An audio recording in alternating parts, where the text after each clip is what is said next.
Hello mga kabisik, welcome again sa ating channel, Motorcycle Basic Mechanic. At ngayon meron akong share na ideas, no, patungkol sa ating motor ulit. At ito naman patungkol sa biglang nawala yung kuryente ng iyong spark plug. No, maganda yung takbo mo, tapos biglang nawala ang kuryente ng iyong spark plug.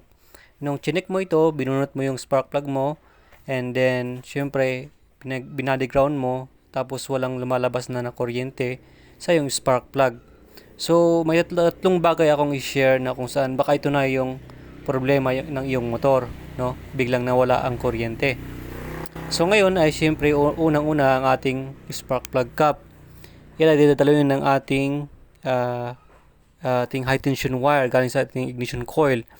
Baka yan nag-corroded na or may rust na, mga dumi, at nawawala na yung contact doon sa ating electrode ng ating spark plug. Kaya nawala yung contact nila at hindi na makasupply ng ating kuryente. Okay? So tanggalin natin para makita natin sa loob yan. Yan yung ating electrode. Baka yung contact niya dyan sa loob ay hindi na maayos, no? Siyempre, pag napasukan yung mga tubig yan, minsan kasi nagkukorroded yan, no? Nagkaroon ng rust, nawawala ng contact. Kung dyan ang problema, siyempre magpalit lang tayo ng spark plug cap. Okay? So, pwedeng tanggalin yan. I-check nyo sa high tension wire niya at i-body ground ninyo sa kanyang engine block kung may lumalabas na kuryente or wala, no?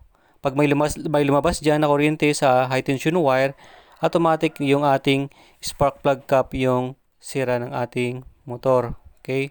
Kung wala naman, spark pa rin sa ating high tension wire, ibig sabihin mayroon pang hindi yung ating spark plug cap ang sira. So puntahan natin maybe doon sa ating fuse. Okay? So kailangan nating i-check din yung ating fuse kung wala okay dyan. So puntahan natin yung ating fuse dito sa loob ng ating upuan, dito sa ating HRM125. So battery operated kasi ito mga kabisik, so napakalaga itong fuse niya, no, na hindi dapat na fuse yung ating fuse dyan, kung saan yung ating positive ng battery natin ay konektado sa ECC wire. Okay, so meron siyang fuse, baka na fuse lang yung ating motor. Kaya magpalit lang tayo ng fuse and then check ulit natin kung meron ng kuryente doon sa ating high tension wire natin. Okay? Baka dyan lamang siya nawala ng kuryente. Okay? Dahil na fuse yung ating fuse. Naputol yung fuse natin dyan. Or pwede din mga kabasic dito sa ating ignition switch dyan. Okay? Pwede din dyan na kung saan ay yung positive natin sa battery natin, yan. Okay? Dyan sa positive natin sa ating battery, sa ating fuse. Okay? Na kung saan kakonekta din sa ating ignition switch natin, ay hindi na siya nagko-contact doon sa ECC wire natin. Okay? So, i-check natin din yan. So, napakalaga yan, yung dalawang wire dyan sa ating ignition switch. Kung baka nag-loose yung ating key natin, yung contact nila sa loob, ay pwede din yung i-check yan. Palitan nyo yung ignition switch kung kailangan ng palitan or kailangan lang linisan, no? Pwedeng linisan kung pwede pang malinisan.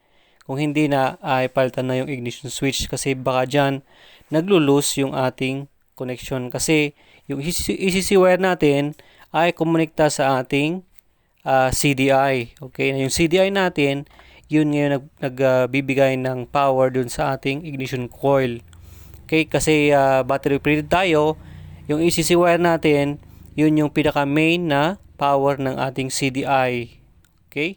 So napakalaga yung ignition switch natin na maayos para check natin kung okay na ba.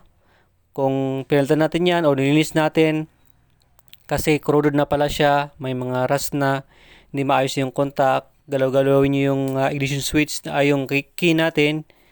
Kung nag-loose yung light ng neutral light natin, ay baka dyan na yung problema natin. Okay, so ganun lang mga ka-basic yung ating tutorials ngayon, no? Napakahalaga, alam natin yung tatlong basic na yon para malaman natin kung ano yung, baka doon yung sira ng ating motor natin. Okay, so maraming salamat mga ka-basic sa ating panonood sa ating mga videos. I hope na mayroon tayong natutunan sa ating tutorials ngayon. So, shout out sa inyong lahat, sa ating mga subscribers dyan. Salamat sa inyong lahat. At kung kayo napadpad sa ating YouTube channel, please subscribe and click the bell button para maging updated ka lagi din sa ating mga latest na videos. Thank you so much. God bless everyone.